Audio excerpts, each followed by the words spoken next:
अच्छा कॉलेज अगर नहीं चाहिए तो ये 8 गलतियां जल्दी से कर लो। अच्छा कॉलेज बिल्कुल भी नहीं मिलेगा। पर अगर अच्छा कॉलेज चाहिए तो ये बच्चों ये 8 गलतियां बिल्कुल ही मत करना। ये 8 गलतियां वो गलतियां हैं जिसको आप बहुत आसानी से कर सकते हो। अगर आपको ये गलतियां पता नहीं होंगी तो आप आराम से ये गलतियां करोगे और आप खुश भी रहोगे कि यार मेरी तैयारी भी चल रही है, ये भी चल रहा है, वो भी चल रहा है, मैं तो अच्छा स्कोर करने वाला हूं। बट जब आप रिजल्ट देखोगे तो आप परेशान हो जाओगे। इसीलिए मैं आपको बोल रहा हूं कि अभी समझ लो इस 8 गलतियों के बारे में। Solve these mistake, remove this mistake from your life. शुरू करें। पहली मिस्टेक हमारी क्या है बच्चों? पहली मिस्टेक है not doing proper subject mapping. Subject mapping proper तरीके से हमारे बच्चे करते नहीं हैं। बच्चे हमारे चाहते हैं बीकॉम ऑनर्स करना, पर वो बच्चे क्या करते हैं? वो लोग जीएटी बहुत जोर से पढ़ते हैं। जितना वो डोमेन्स नहीं पढ़ते होंगे उतना ज्यादा वो जोर से जीएटी पढ़ते हैं। फिर बाद में जब पेपर देते हैं तो उन्हें मालूम चलता है जीएटी पेपर में है ही नहीं। इकोनॉमिक्स ऑनर्स करना चाहते हैं पर वो मैथ्स पढ़ते नहीं है ना, मैथ्स उन्होंने टिक नहीं करा होता है, वो परेशानी है। बीएमएस, भाई अगर आप बीएमएस मैनेजमेंट करना चाहते हो तो जीएडी रिक्वायर है वहां पे, ठीक है। तो ये सारी चीजें देखते हुए चलो। अगर आप डीयू टारगेट कर रहे हो तो आपको ये पता होना चाहिए कि सब्जेक्ट मैपिंग के रिगार्डिंग चीजें पता होना चाहिए। आपका जो ड्रीम कॉलेज है वो एसआरसीसी है, स्टीफेंस है, तो आपको पता होना चाहिए भाई कि आपके सब्जेक्ट कौन से कॉलेज में कौन सब्जेक्ट है। आपको पता होना चाहिए कि अगर आपको ये बीकॉम ऑनर्स करना है या फिर इकोनॉमिक्स ऑनर्स करना है तो ये सब्जेक्ट रिक्वायर है, ताकि आप ना टाइम वेस्ट ना करो। प्लीज वो वाली बात को पहले पहली मैं ये दिखा रहा हूं ना आपको, तो पहली बात ये इंश्योर करो अभी जाके, ठीक है। हमारे चैनल में बहुत सारी ऐसी वीडियो जिसमें हम ये सारी बातें बताते हैं, ठीक है। पहली बात। दूसरी बात ये है कि not studying the full syllabus. Full syllabus हमारे बच्चे करते नहीं है। क्यों नहीं करते? बच्चे हमारे 12th क्लास को रोज रोज पढ़ रहे हैं, बोर्ड्स का बच्चे हमारे पूरे टाइम ही पढ़ते रहते हैं, नोट्स बना रहे हैं, वीडियो देख रहे हैं, क्लास सॉल्व कर रहे हैं, टीचर की सारी बात मान रहे हैं, तो फिर कैसे सिलेबस नहीं कर रहे हैं भाई? भाई देखो, सबसे इंपॉर्टेंट बात, जो बोर्ड का सिलेबस है ना, बोर्ड का सिलेबस इज अलग, सीयूईटी का सिलेबस इज डिफरेंट। मैं मान रहा हूं कि 50-60% मैच हो रहा है, पर फिर भी बहुत डिफरेंस है। अगर मैं इकोनॉमिक्स का बताऊं आपको तो नेशनल इनकम अकाउंटिंग हमारा पहला चैप्टर है। नेशनल इनकम अकाउंटिंग में कुछ ऐसे टॉपिक्स हैं जो बोर्ड्स में नहीं है, समझ रहे हो? Personal income, personal disposable income, national disposable income, ये टॉपिक्स बोर्ड में नहीं आ रहे हैं, ठीक है। इंजेक्शन इन द इकोनॉमी क्या है, ये सारे टॉपिक्स बोर्ड में नहीं आ रहे, ये आ रहे हैं सीयूटी में टॉपिक्स आ रहे हैं सारे टॉपिक। और ऐसे अगर मैं इकोनॉमिक्स का, भाई टॉपिक क्या, बुक ही नहीं आ रही है। इकोनॉमिक्स में तो 11th क्लास की बुक आ रही है ना।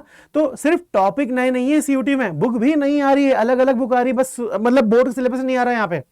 तो आपको पूरा सिलेबस पता होना चाहिए। बच्चों को पता ही नहीं होता कि सर 11th क्लास की माइक्रो भी आ रही है, आईईडी भी आ रही है, बच्चे अलग अलग बोर्ड के हैं तो परेशान हो जाते हैं कि सर क्या क्या आ रहा है, पता ही नहीं चलता बच्चों को। तो ये सारी जानकारी प्लीज रखो अपने पास, ये सारी इंफॉर्मेशन लो भाई। प्लीज हमारे चैनल को लाइक करो, तब जाके आपको सारी चीज मालूम चलेगी। अगला, no proper study schedule. Proper study schedule ना होना। बच्चे एक दिन 5 घंटे पढ़ते हैं, फिर एक हफ्ते नहीं पढ़ते हैं, ये शेड्यूल नहीं है भाई, ये तो जोश है, ये मोटिवेशन है। देख लिया भाई, आज पट्टे चख लेने दे तो फिर चखी लेने दे, ऐसा नहीं होने वाला भाई। देखो होता क्या है ना कि पढ़ाई करने का भी एक टेक्निक है। टेक्निक ये है कि आपने जो पढ़ा है उसको शाम को रिवाइज करो, या शाम को पढ़ा तो सुबह रिवाइज करो, और फिर एक दिन बाद फिर से रिवाइज करो। फिर अगला जो रिवीजन होगा वो 5 दिन बाद का रिवीजन होगा। अगर आप इस तरीके से चीजें शेड्यूल, मतलब इस शेड्यूल को अगर आप फॉलो कर रहे हो तो वो चीज दिमाग में बैठने वाली है। नहीं तो अगर आप इस तरीके से पढ़ नहीं रहे हो, आपने पढ़ा चीज 5 दिन पहले और आपने उसे रिवाइज नहीं करा है, समझ लो वो टाइम वेस्ट हो गया है आपका, सच में ही वेस्ट हो गया है। और इकोनॉमी जैसे कॉन्सेप्चुअल सब्जेक्ट में तो फिर काम खराब होना ही होना है, ठीक है। तो ये वाली बातें ध्यान रखो। हर दिन 2-3 घंटे, हर दिन 2-3 घंटे भी मत पढ़ो यार, 1.5 घंटे 2 घंटे पढ़ो कम से कम। देखो होता क्या है ना कि जो बेस्ट स्ट्रेटेजी हम लोग बच्चों को सजेस्ट करते हैं वो ये है कि भाई जो भी आपके स्कूल में चैप्टर चल रहा है उसके साथ सीयूटी के पीवाईक्यू लगा लो, काम हो जाएगा। ये हम स्ट्रेटेजी बच्चों को सजेस्ट करते हैं। पर ये वाली स्ट्रेटेजी को करने के लिए भी, इंप्लीमेंट करने के लिए भी आपको हर दिन 1 घंटे 2 घंटे पढ़ना पड़ेगा। तो बच्चे ना हमारी स्ट्रेटेजी मान रहे, ना ये जो कंसिस्टेंसी वाली जो बात है ना, डेली के जो शेड्यूल वाली बात है ना, उसे मान रहे हैं। अगला, फोर्थ, पुअर टाइम मैनेजमेंट। आपने पेपर देने गए, आप बैठे, टाइम शुरू हो गया, आपको पता नहीं चलेगा टाइम कैसे खत्म होगा। बहुत जल्दी टाइम खत्म होता है बच्चों।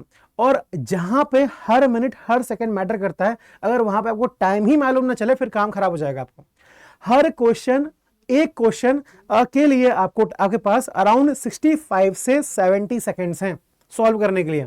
और एक क्वेश्चन वो नहीं है कि भाई आप रट के आए हो, वो वाले कौन सा क्वेश्चन नहीं है। आपको उस टाइम पे सवाल सॉल्व करना है, उस टाइम पे आपको सोचना है कि आंसर क्या है। उस पर्टिकुलर टाइम पे कॉन्सेप्चुअल क्वेश्चन आने वाले हैं, न्यूमेरिकल आ रहा है, माइक्रो आने वाली है, मैक्रो आने वाली है। आईईडी तो सॉल्व हो जाएगी आपके आराम से, पर मैक्रो माइक्रो कॉन्सेप्ट कैसे सॉल्व करोगे भाई। तो टाइम मैनेजमेंट करना है। टाइम मैनेजमेंट कैसे करना है? टाइम मैनेजमेंट ऐसे करना है, आपको हर दिन कुछ तो पढ़ना ही है, 2 घंटे आपको पढ़ना ही है। और फिर आपको टेस्ट भी लगाने हैं। शुरुआत में थोड़ा कम टेस्ट लगाओ, जैसे जैसे पेपर पास आने लगे वैसे वैसे टेस्ट के नंबर बढ़ा दो। और टेस्ट के नंबर, और टेस्ट को सिर्फ ऐसा नहीं करना है कि टेस्ट लेके बैठ गए 5 घंटे तक टेस्ट कर रहे हैं, ये आप कर सकते हो शुरुआत में। बट जैसे जैसे टाइम आप पास जाते हो एग्जाम के, तब आपको एक लिमिटेड टाइम पे एक फिक्स नंबर ऑफ क्वेश्चंस करने हैं। तब जाके आप वो जो एग्जाम का प्रेशर का है ना, प्रेशर का टेस्ट कर पाओगे कि भाई ये प्रेशर है, ये शेड्यूल है, ये क्वेश्चन है, ये टाइम है। तब जाके आप सॉल्व कर पाओगे सारी परेशानियों को। समझ रहे हो मेरी बात को? ठीक है, तो अभी से मॉक लगा, मतलब अभी तो फिर भी थोड़ा टाइम ले लो आप क्वेश्चन लगाने के लिए, पर धीरे धीरे मॉक टेस्ट लगाना शुरू करो। जैसे अभी आपका सितंबर अक्टूबर आएगा तो मॉक टेस्ट लगाना शुरू करो, और मॉक टेस्ट के नंबर धीरे धीरे बढ़ाते जाओ, और मॉक टेस्ट को फिर लिमिटेड टाइम में करने लगो। और फिर टाइम, और कई बच्चे तो ऐसा करते हैं कि जैसे अगर उनका पेपर 9 बजे है तो वो 9 बजे ही लगते 9 बजे ही बैठ जाते हैं, और उनका पेपर अगर 12 बजे खत्म हो रहा है तो 9 से 11 एक शेड्यूल में खत्म कर लेते हैं वो पेपर। मतलब वो पेपर के शेड्यूल को भी फॉलो करते हैं, मतलब एक क्लॉक अपने अंदर भी डेवलप करने की कोशिश करते हैं। तो इस तरीके का कंपटीशन चल रहा है बच्चों। अगला क्या है?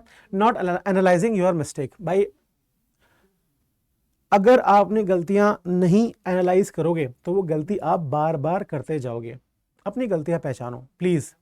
अगर आप अपनी गलतियां पहचानोगे, उसको फिगर आउट करोगे, तब आप उसे सुधार पाओगे, अदरवाइज सुधार नहीं पाओगे। अगर आपको एक लंबी रेस का घोड़ा बनना है, अगर आपको बहुत दूर तक जाना है, तो आपको ये करना पड़ेगा। अदरवाइज आपका पूरा का पूरा जो लाइफ है वो अपनी गलतियां ही करते करते निकल जाएगा, आप ग्रो नहीं कर पाओगे। ये वाली बात समझो मेरी, ठीक है।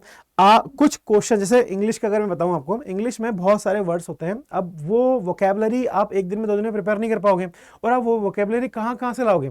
जब आप टेस्ट लगाते हो तो वो किसी समझदार इंसान ने वो टेस्ट बनाया होता है, उसने सोच समझ के वो वोकैबुलरी दी हुई होती है। अगर आप उस वोकैबुलरी की अच्छे से प्रैक्टिस कर लो, अगर आपकी वोकैबुलरी से गलती है तो उसको अपनी कॉपी पे नोट कर लो, उसको रिवाइज करो, है ना। तो कुछ क्वेश्चन ऐसे होते हैं जो हर बार रिपीट होते हैं, अगर वो उस क्वेश्चन की आप कंटिन्यूसली गलती कर रहे हो उस क्वेश्चन में आप, तो उसको एक कॉपी में लिख लो, तो वो गलतियां कम होंगी।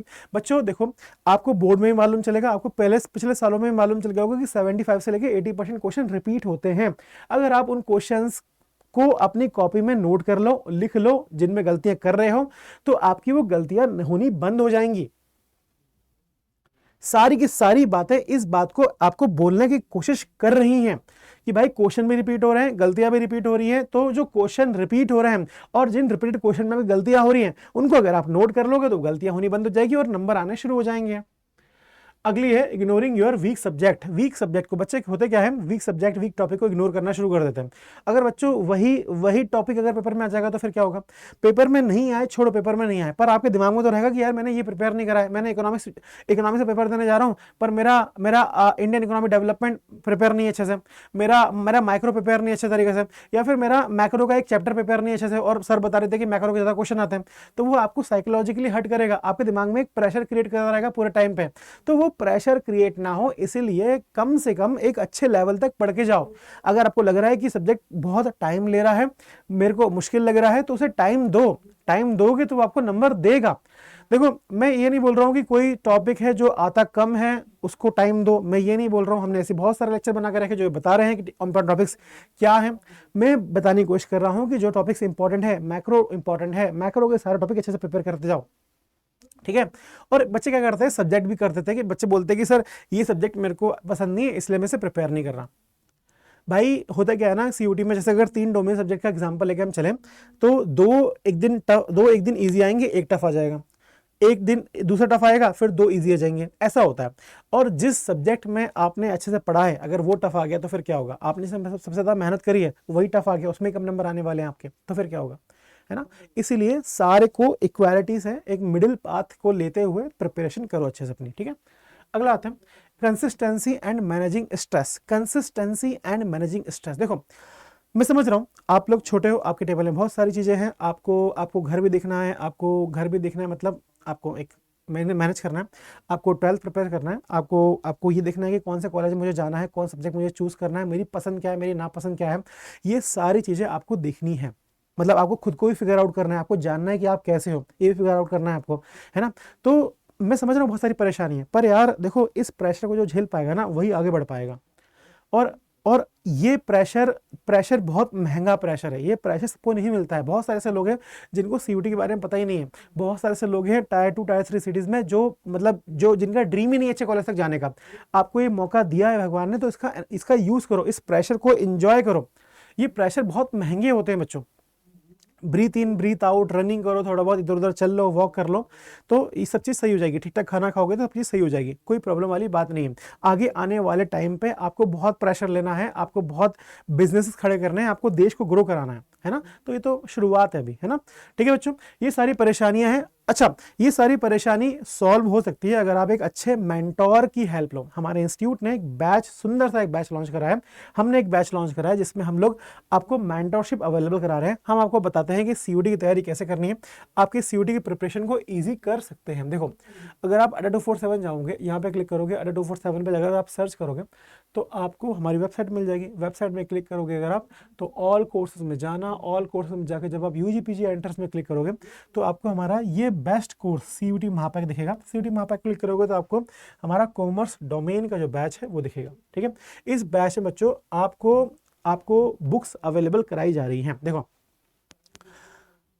आप मार्केट में सर्च करो PYQ बुक फॉर सीयूटी, किसी भी सब्जेक्ट की सर्च करो, आपको उसमें कितने क्वेश्चन मिलेंगे? 20 क्वेश्चन, 40 क्वेश्चन, 50 क्वेश्चन मिलेंगे। हमारी बुक में आपको 180 क्वेश्चन मिलेंगे पर चैप्टर। बोल रहा हूं मैं पूरी बुक का नहीं बोल रहा हूं, बाकी होगी तो पूरी बुक में 180 क्वेश्चन होंगे।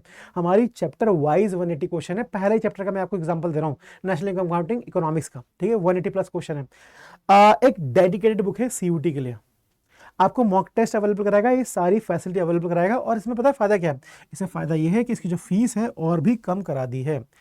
15,000 फीस थी इसकी पहले, इसकी फीस 38% से कम हो गई है।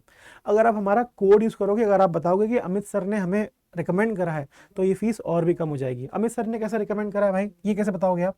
यहाँ पे क्लिक करो, यहाँ पे क्लिक करने के बाद आप एंटर हो जाओगे, बाय नाउ पे क्लिक करना, बाय नाउ पे क्लिक करोगे तो यहाँ पे एंटर कूपन कोड का ऑप्शन आएगा। ठीक है, इस एंटर कूपन कोड को जब आप करोगे ना, तो यहाँ पे आप मेरा नाम मेंशन कर देना। मेरा नाम मेंशन कर देना मतलब क्या होता है? मेरा कोड मेंशन कर देना। जीवन में बहुत गम है और ये पीपीटी मुझे बहुत परेशान कर रहा है। ओके, ठीक है, ये जब आप कोड का डालने का ऑप्शन आएगा ना, तो यहाँ पे EN3030 जब आप कोड मेंशन करोगे तो आपको और भी ज़्यादा डिस्काउंट मिल जाएगा।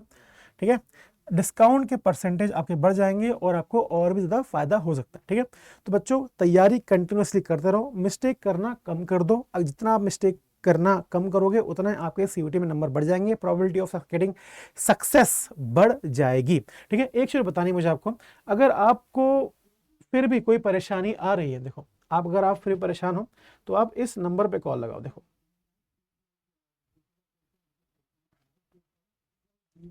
कोई भी इंपॉर्टेंट इन्फॉर्मेशन चाहिए तो इस नंबर पे कॉल लगाओ, आपकी परेशानी यहाँ पे सॉल्व हो जाएगी। ठीक है, आगे आने वाले टाइम पे अगर आपको कोई परेशानी फेस हो रही है तो आप कमेंट सेक्शन में लिख दो कि सर ये परेशानी फेस हो रही है, इसका सॉल्यूशन बता दो। ठीक है, तो हम उसके ऊपर वीडियो बना देंगे। ठीक है बच्चों, कोई भी बात हो बताना मुझे, और नीचे डिस्क्रिप्शन बॉक्स में एक लिंक गिवन है, उस लिंक में जाके अगर आप क्लिक करोगे तो आपको इंपॉर्टेंट पीडीएफ्स कैसे आपको तैयारी करनी है, जो शेड्यूल है वो मिल जाएगा बच्चों। ठीक है, thank you, have a nice day.